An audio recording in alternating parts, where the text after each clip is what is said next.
back to the So You Want to Work in Healthcare podcast. Today, I have the pleasure of introducing a new guest. He is a fellowship-trained plastic surgeon. He also just recently finished his training and joined a practice in Monmouth County, New Jersey. We happen to have gone to high school together, so that's a fun fact. Welcome, Dr. Zack Borab. Thanks, Leigha. Thanks for coming on the show. Thanks for having me. This is such a cool little podcast and social media following you have. Thanks. Yeah, it's really fun. The podcast is like a bit of a hobby, and I'm just hoping to help people with it. But it's cool that I could do it from anywhere because I'm currently in Spain. So that's fun. Can't say that I'm not jealous.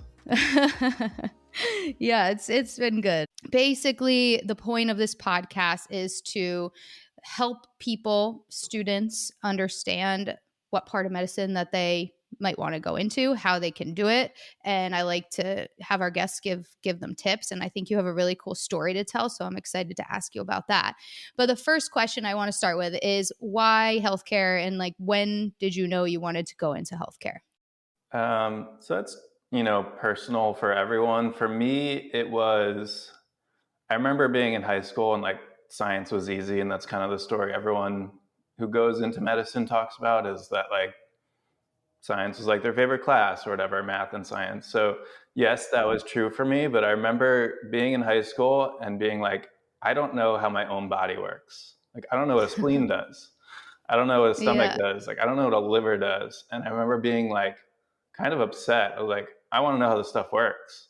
Mm-hmm. And we went to the same high school. We didn't have an anatomy class. So I was like, I need to learn more about this. So me being me, I just kind of like figured everything out by reading, and like, I don't even know if YouTube was out then, but maybe YouTubing, to learn more about like our bodies and how it works. And, that kind of catapulted my career into like, I like working with anatomy and physiology, and then kind of incorporating that into like what I want to do with my life. I feel that. I mean, I was always the kid who asked like way too many annoying questions. So, but a lot of it was about that, like, how does this work? So I love that answer. Did you go to or apply to undergrad kind of knowing you were going to take a science path? I knew I was going to have a science path, even though I was like a business minor. So I was like toying with both the ideas. Okay. It's always hard to go into medicine and be like, I'm going to make it. Mm-hmm. You always have like, everyone tells you from your guidance counselors onward from like high school and college that like only X% make it. So it's really intimidating. I remember being an undergrad and they're like, I don't know if you're going to make it. And that was like tough to hear, but motivating. Yeah. Not sure I love that mindset, but like of the guidance counselor who tells people, I get it. But yeah, it does kind of like light a fire. Yeah, it goes both ways. It can dissuade people or light a fire. And I think the ones that it lights a fire on are the ones meant to go into medicine anyway. So they probably have a strategy behind that, and they want people to be successful. You don't want to get into medicine and then back out. That's not fun. True. Where'd you go to undergrad? I skipped around a bit. I went to Rutgers for a semester. I transferred to UNC Wilmington because I wanted to be by the beach, which is an amazing school. And they didn't have a very strong like health science department. So I transferred again to UNC Chapel Hill, and I graduated from there. Not a bad place to graduate from. It was a wise move. And I had the guidance of my older brother, who was like, you want to graduate from a better school and that it'll help you in your career. He was right. I'm so jealous, actually. That was my dream college. And I ended up not even applying, but I wanted to play soccer there and I knew I wasn't good enough. So yeah. They don't call it the University of National Champions for nothing. Exactly. I actually bounced around too. I ended up making a last minute decision. I was supposed to go to Penn State, made a last minute decision, went to College of Charleston for a year, and then realized I didn't like that part of the South that much, then went to Fordham. So can relate to the whole jumping around, but I think we both ended up at pretty good places. So that's good. Yeah, there's no like one and done. You can always move around and be successful, I think. Yeah. So when you graduated, what did you graduate with? Was it a bachelor's of science? And yeah, I was a BA in biology. ultimately, like, when you transfer that many times, which I'm sure you lose some credits. So I had to like really load up the classes when I got to Chapel Hill. Like I was taking like 4 sciences at the same time to make it in time for like med school applications. So it was hard, but I decided to do the biology route. And then you ended up going where for med school? So I knew I wanted to take time off. So I took a year off and I did something sort of similar to what you're doing. Yeah? I got a Euro pass from, Nice. all the money I could scrape together. And I spent like 2.5 months in Europe. Awesome. So I traveled. I knew like I didn't want to go right into med school. So this was my plan to begin with. And I was going to apply during that year. So I traveled to Spain, Portugal, Italy, Turkey, Hungary, Romania, Czech, Germany, Amsterdam, London, and back home. So Nice. that was my circle. But yeah, I knew during that time I just wanted to like study abroad, which I didn't get to do during undergrad. I'm so happy that you're talking about this because I've probably said this on like every other episode of this podcast, but my one regret is not taking like a gap year or time off to Yeah, travel. Luckily, I'm getting to do that now, but it's awesome that you kind of had the foresight to say, like, this is what I want to do, or this is what I need to do right now. So you took a whole year. I did. Yeah. So I spent that portion in Europe, and then I came back, and I was supposed to do some like science research job. That fell through. It was like a volunteer Oh, position, so I ended up working just in New York City with my sister. We did like film production. that's very cool then. So, what did you gain, I guess, from traveling? If there's, I'm thinking of people who are probably considering doing the same thing as you and maybe getting some pressure not to. So, tell us like what you got from that. I think the path is intimidating because you look at 4 years undergrad, 4 years med school, and then like 3 to 6 years residency, and you're like, I don't have time to take off. But I'm 35 now, and I just started my first job, which is exciting. But at the same time, like it doesn't matter if I'm 33 or 35. Like I Right. ended up taking 2 years off. So this was one of them, and the next one was another 4 years ahead. But it doesn't matter. Like you can take that time. There's no rush. Like you're gonna have a 20 to 40 year career, and if you can afford to like take that time and then do something you really want to do, because there's really no time after that to take off a year. Yeah. Really hard to Yeah. do. You're doing it, but not many people in my position can do that. Well, I don't have kids yet, and I am in just like a unique situation where it's working out. But right, I think most people have obligations. So I always tell any student who's thinking about it to just do it, just take the year or the 6 months or whatever it is and go. And I actually had the same because I transferred, I was told I couldn't study abroad. Right. So this Same. was always something I wanted to do. Yeah. Yeah, I think there should be like a little focus group for kids who transfer, and they should have like the summer to do something. Yeah, for sure. So, did you do anything? I know you said you worked in New York City in film, but was there anything you did to kind of like boost your resume for med school in that time off? Luckily, I had a really awesome biochemistry professor at UNC. He like realized that I like understood science, and he's like, I asked him if I get involved with research. He didn't have anything in his lab, but he put me in touch with a cellular biologist, and I worked on pancreatic cancer. So I did my own research experiments from like junior year to like the end of senior year, and she even gave me a job afterwards as like a research tech. So that was like one of the most important things I did. So I built that not only into like an honors thesis to like pad my resume, and like I basically like knew how to do science, which is fun. Like you're in the lab and you're doing experiments. It's kind of cool. And that's like a skill set that sets you apart from a lot of other people. That paid off 4 years down the road. Good. Awesome. So, would you say that your research then set you apart, set you up for med school, residency, all of that? Is there anything? That was probably the most important thing, because you can see like how dedicated I was over that. Like I got a lot done in those 2 years. And that's like, you don't need to know how to do research to like join a lab. I think anyone in like undergrad it's fine to do your like science classes, but that's not impressive. Like if you go and like ask your professors, can I get involved more? That's when you're like, you start to separate from the pack. I agree. We have some weird similarities here because I didn't take time off to do research, but I actually did work in a lab my senior year. And I think it really did set me apart from other applicants for PA school. And it was fun. And I was like doing real research Yeah. and helping like figure out, real problems. So, and a plus side, I don't know if people know about this, but just a side note, like some schools will actually pay you to work in the research lab. So I got paid to work in the research lab. So just another That's little hack. that's a nice bonus. Yeah, that's awesome. Yeah. So then where did you end up going to med school? So my MCAT scores were like slightly above average, like not great. So I applied to like the middle tier level of schools, and I think I had 3 interviews, but not many. But I didn't get in the first round. It was waitlisted.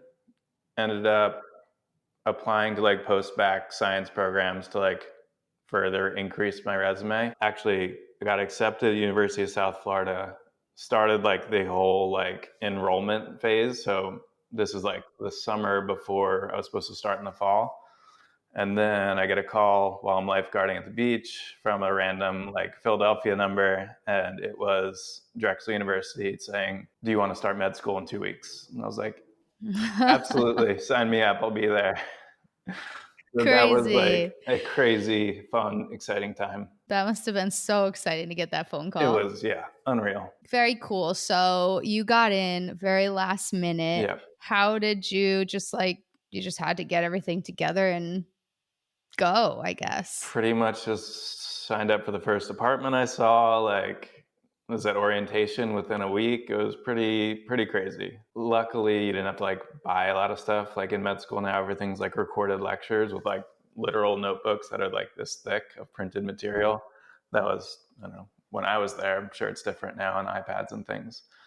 But everything was like set up for me, which was nice. You just like walk in and it's like college, but on steroids. It's really intense. But there's like a little bit of imposter syndrome there because I didn't know if I was like good enough to compete with these kids. So again, another like fire. But it ended up being good because then I'm a pretty competitive person. So I like that. And I don't know what med schools are doing now. When I was there, they would like kind of post your scores so everyone could see how they did compared to everyone else. So really, people hated that. I loved it. It was like get to the next level, and I could see that I was like beating people. So yeah, med school's fun in that regard, and people will see once you get into med school, those become like some of your closest friends. It's like a battle. yeah. It's a battle. It's a tough experience. PA school doesn't really compare, but it was a lot, and same kind of thing. You're in a classroom with the same, like in my case, like 45 people every day, like 8 a.m. to 6 p.m. for 26 months or whatever it was. Mm-hmm. So yeah, some good friendships out of that. Yeah. Did you like Drexel's program? Yeah, I think it was like extremely well-rounded. It's also huge. So if you don't know, like Philadelphia is like the land of med schools. Like you are not special if you are a med student in Philadelphia. And I found that out while I was there, which is kind of funny. Like you think you're like so cool, but there's like everyone you see is a med student. So it's kind of funny. Right. But yeah, the program is really well rounded. I think because it is like one of those middle tier med schools, you get people from like all walks of life. It's not like Ivy League snooty. Like it's a lot of people who's first generation doctors. So their parents aren't doctors. They just like liked medicine, like science, and that they got in. They end up being like pretty normal people, which is very refreshing. But the program overall, we did a structure that was like 2 years in the classroom, 2 years in the hospital, which I think has probably changed. They're going to like a year and less time in the med school and more like earlier exposure to the hospital, which is probably better. Yeah, clinical years are so much more fun anyway. They really are. At least for me. Yeah. All right. Now, what I want to know is sounds like you are a hard worker. You're competitive. Like you defied the odds in some ways. But how did you get such an awesome residency? Like, how'd you match into NYU? Because I feel like that's the question. Like, this is what people want to know. Yeah. That is a story too. NYU was pretty much unreachable for me when I was applying as a fourth year. I think it's since I matched there and till today, I think it's the number one plastics program out of like 100 and something. So there's very few programs, and it's like one of the top ones, which I was very privileged and fortunate to be able to match there. I did this twice, so 2 application rounds. During your fourth year, you apply for residency and usually do some sub-Is, which are super important for matching into that program. So I did them. I didn't get one at NYU. I got it at a few other places, Penn being a really good one that I really liked as well, which ended up helping me in the future. But I ended up getting, I think, 13 or 14 interviews my first year and didn't match, which is like the news that nobody wants to hear as a fourth year med student. You basically, there's like a match week, and on Monday you'll get an email saying if you matched or not. And I got the email that said not.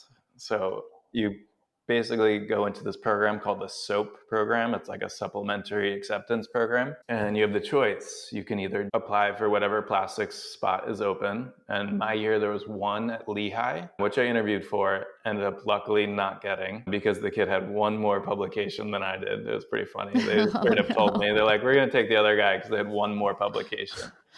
My God. Not upset about that. And then you can choose, do you want to fill a general surgery spot, like an emergency room spot, something that's usually open? I decided way before that if I didn't match, I was going to work on research because I only had like 3 or 4 papers at the time, which is like one of the metrics. I would just do research and like buckle down and reapply the next year, which is hard to do because the application cycle's in like 4 months from then. So you had to like really work. So I decided pause graduation of med school, took a 5th year, another lap, but I had to find a research spot. They had a program at Drexel, luckily, which is like usually between your 3rd and 4th year, you take a year off and you do research and they'll sponsor it.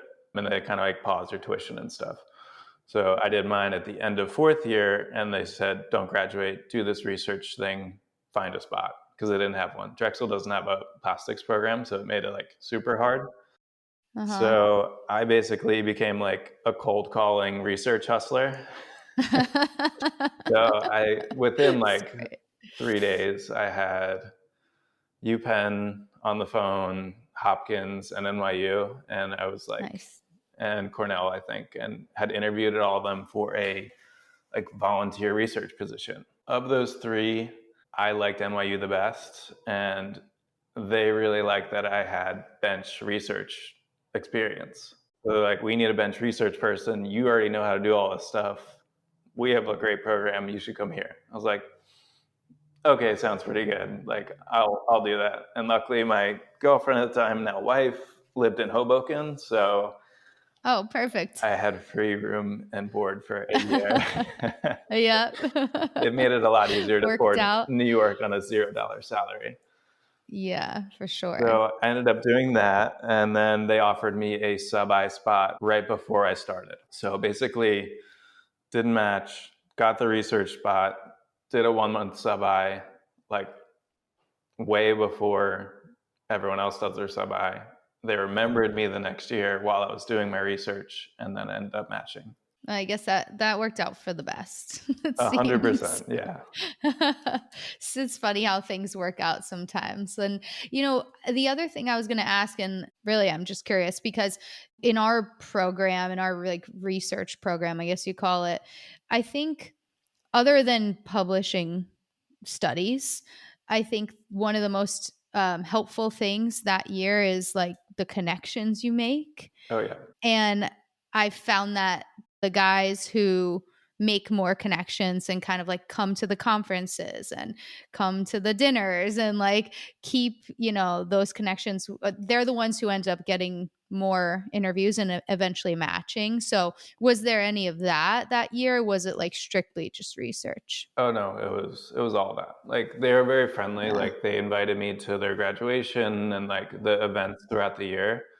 So I got to know the residents as a researcher really well, and I got to know the attendings. So that is and still rings like it's very important. Like if you're a med student or you're trying to get into residency, like you need to get to know the program director, the chairman, anyone who is like their opinion matters. Like you need to get to know them. Yeah, agreed. I see this every 2 years and I'm like, all you have to do, sometimes it's just the difference between like sending a follow-up email or not, or showing up at an event or not. And I don't think people always realize like how important networking is. Oh Like yeah. you can have the scores and you can get into your programs, but I think like there's so much to be said for who you know. And then if you make a good name for yourself and they like you and they end up being the residency director and then they give you a spot. Like I see it all the time. Yeah, if you could be personable during that time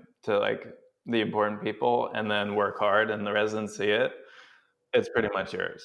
I've seen people like with really poor step one scores, like shouldn't have matched in the program that matched because everyone loved them. Their personality was great. They like just jived with everyone and you could tell they're going to be a hard worker and that's what most people like that's what people care about. Yeah, exactly. Well, good for you. That's an awesome story.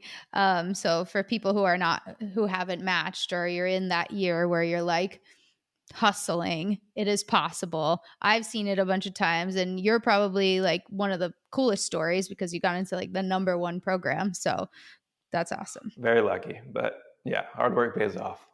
Before we move on, I just want to know like why you chose plastics, because I have to be real with you. Like it is probably the one part of like surgery that like freaks me out. Like I can saw into bones all day long, but like Uh-huh. don't give me like skin and tissue and like what so what made you go into plastics? I was lucky enough to shadow a plastic surgeon when I was like in high school.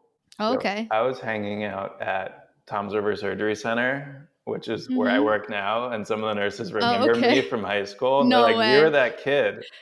And this That's week great. I did a surgery, like I did a total nasal reconstruction after skin Mhm. cancer, where I had to like borrow from the inside of the nose, borrowed from the ear, and like flip down the forehead to like make a new nose. And that was like one of the cases I saw 15 years ago. Wow. So it's so funny. They're like, I remember you. But yeah, that was my initial, like, I think this is really cool type of plastic surgery. Yeah. Not to say that I like stuck with it, like that was the only thing I thought I was going to do. But yeah, I saw like nasal reconstruction, like I talked about, rhinoplasty, facelifts, breast reduction, like all the really cool plastic surgery procedures I got to see really young. So I was exposed to it and I just always kept it in the back of my mind. I would go through every rotation in med school, like, I'll check this out, see if I like it, give it my all, and then move on. It was always the default back to plastics if I didn't like that thing. And plastic surgeons are just happy people. I could see that. I think I feel the same way about orthopedic surgeons. They're just like fun people. It's Yeah, nice to be around. Yeah. we tend to get along, ortho and plastics. Yeah. Yeah. So you finished residency and you decided to do a fellowship. Do most plastic surgeons do a fellowship? Because I know most orthopedic surgeons, at least, like, It's like not as required as orthopedics. okay. Because what is it, like 90 or 95% go into a fellowship for ortho? Feels like it. I don't know the numbers, but Yeah. yeah, it just feels like it's something you kind of have to do now. And especially in the Northeast, like people want a fellowship trained surgeon. That's just like what we know to look for. Even like my mom and her friends, like they know to like look for that. It's kind of funny. But for plastics, it's probably, I don't know, 60 or 70%. Okay. Not required. I mean, we did everything in residency, like literally everything. And some people don't do fellowship and they do just fine. For me, I wanted to get really good at rhinoplasty. So that was like a passion of mine that we didn't have like the top rhinoplasty aesthetics people at NYU. So I kind of sought that out, and I went down to Dallas to learn that. Nice. Yeah. And that was 1 year, So right? yeah, everything for our fellowships for plastics is 1 year, which is great. It's like anyone can do a year anywhere. It's pretty easy, to like time commitment wise. And I think, just choosing what you want to do and becoming an expert in it is fun. Yeah. Do you feel it was worth it to do the fellowship? Yeah, I mean, I learned like invaluable lessons. So Yeah. otherwise, I'd be Good. figuring it out on my own, and then that's why people like give up procedures. Like you'll see some plastic surgeons like, "Ooh, I don't do that anymore." It's because they like weren't really taught how to do it. They like looked at a book, they tried it, and it didn't work out so well. Mhm. So having that year of like just constant exposure, it was like a 4-room OR with all 4 rooms going with aesthetic surgery 5 days a week. So it was just nonstop. Well, it sounds like it was, it's going to set you apart, and your mom and her friends can now call you a fellowship trained surgeon. It is Now they funny how can. people know what to look for. I know you said, I think we talked about this prior to the episode, but you said your focus is in aesthetics, but you do want to make sure you work in some reconstruction for, like, was it cancer, skin cancer, and breast cancer? Yeah, those are the two that I'm doing now. I think it's like kind of embedded into plastic surgery, like skin cancers and breast cancer. Like there's always some sort of reconstruction that those two cancers are going to need. With the other cancers, like of the body, like you don't always need a plastic surgeon. So those are like the two main ones I would say throughout residency that we really did a lot of. And I just wanted to like continue that. So like that case I did this week or last week was super fun. Like they're Cool. challenging, they're fun cases, and like the patients are super grateful. That's awesome. So do you think most of your practice is going to be rhinoplasty? Like that'll be kind of front and center? Yeah, I think so. There's not many Yeah. people that do it around here, and it's in plastic surgery. You kind of want to differentiate yourself. Yeah. So that is the way for me to differentiate myself. Like people don't do rhinoplasty, so I offer it to it. Usually you have like, I don't know, a 90-mile radius of people that will like come in and have surgery. Some people will fly in, but that's not as common. So I wanted to like be known for that, and then I'm more than happy to do any of the other aesthetic plastic surgeries. But in terms of insurance, those are the other two that I'll do, which will probably be like 20 or 30% of my practice. Okay. Well, luckily for people at the Jersey Shore, now they don't have to go all the way to New York I to know. have like I a New should put York that on trained a surgeon. billboard, right? You should put it on a billboard. Get your nose done here. Don't go over the bridge. Oh man, that's awesome.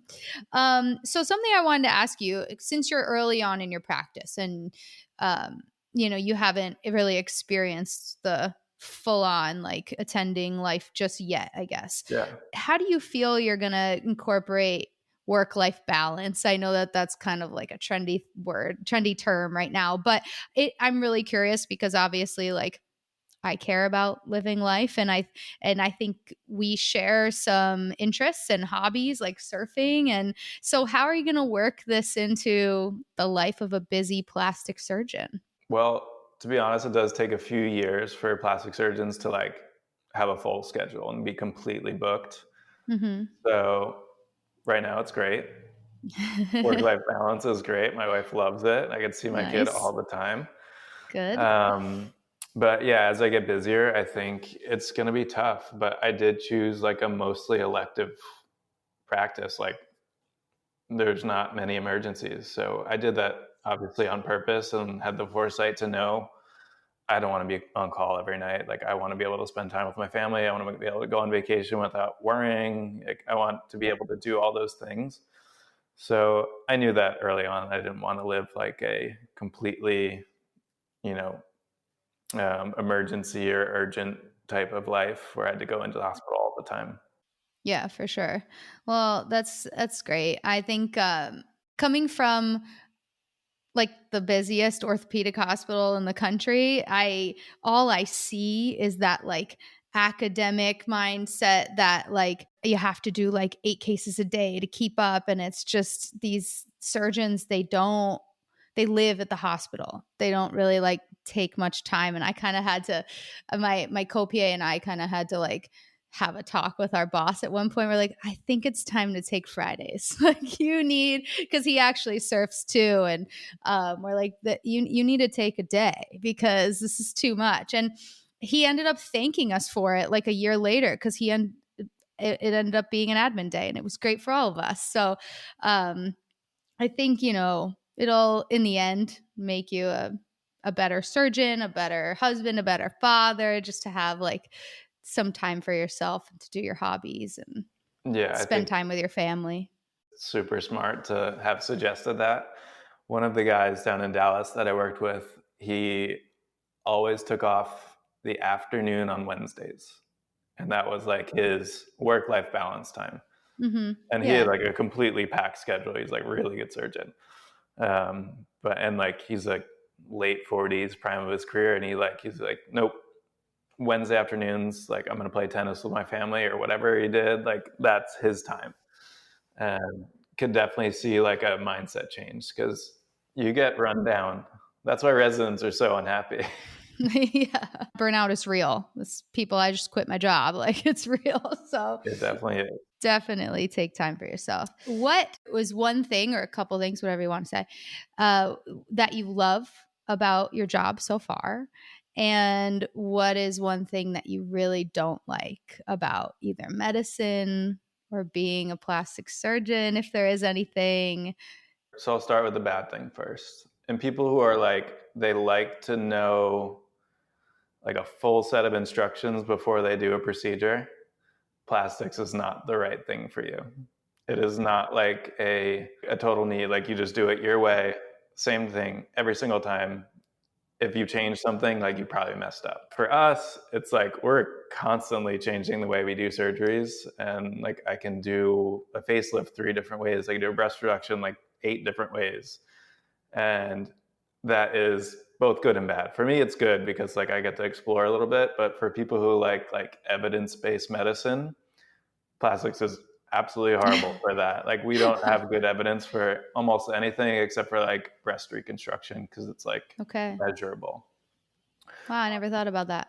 Yeah, it's very that's like where the artistry comes in. Like people just think that their results look better the way that they do it, and everyone's complication rate is 0, of course. Never had a complication, and it makes it really hard to compare. So for Yeah. people who like repetition and the same thing every time, not plastics. Right. Good advice. But yeah, and then my job, things I really love is like the freedom of my schedule. Like I can choose which procedures I want to do and not want to do. So I can choose like what things I want to offer. I can choose what patients I want to see, when I want to be on call. I can choose all those things. So private practice is definitely tough.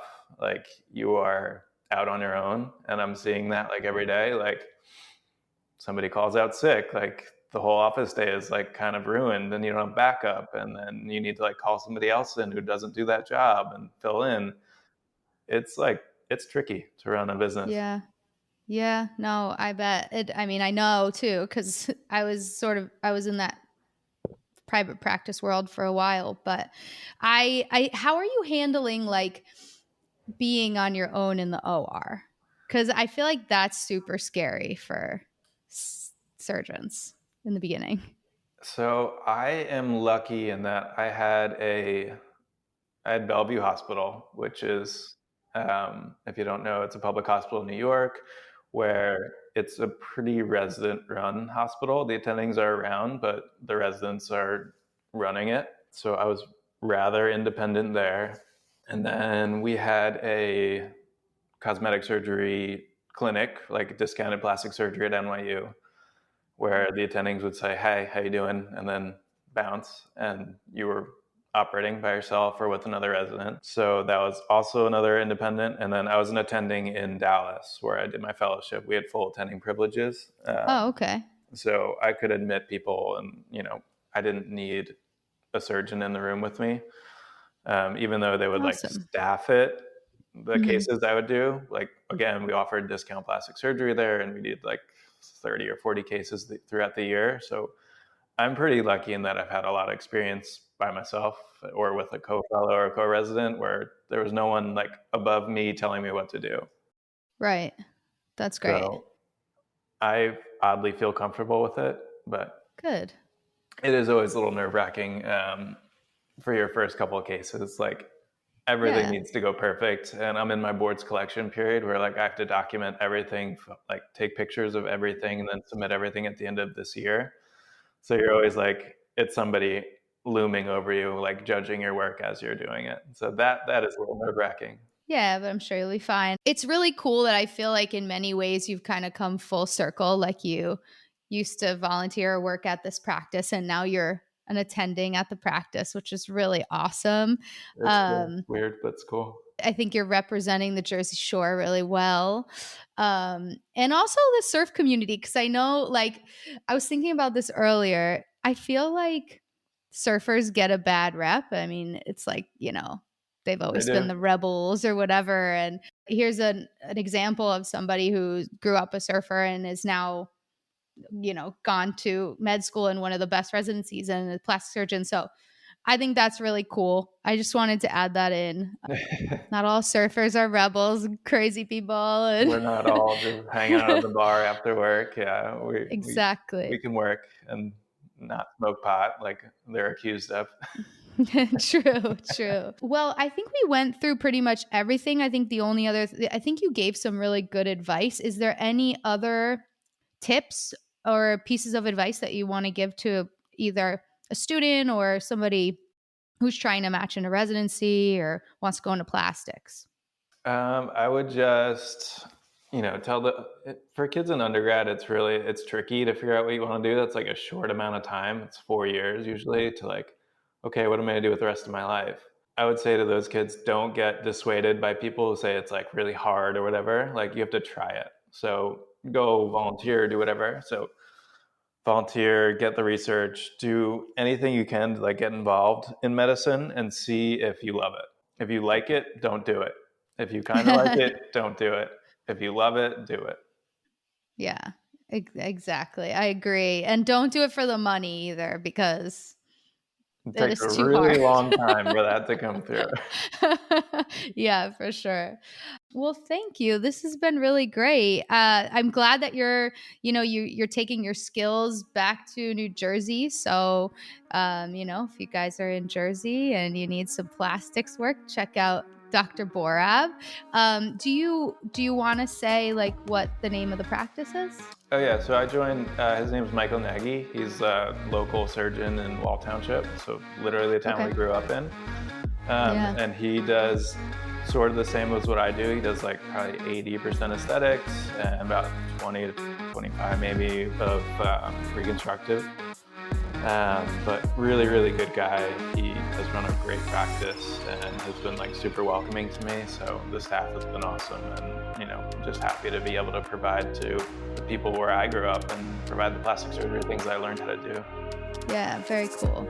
Well, thanks again, Zach. I am happy that you came on the podcast. I think people are going to get a lot out of this episode. Thanks, Leigha. This is the So You Want to Work in Healthcare podcast with new episodes every month.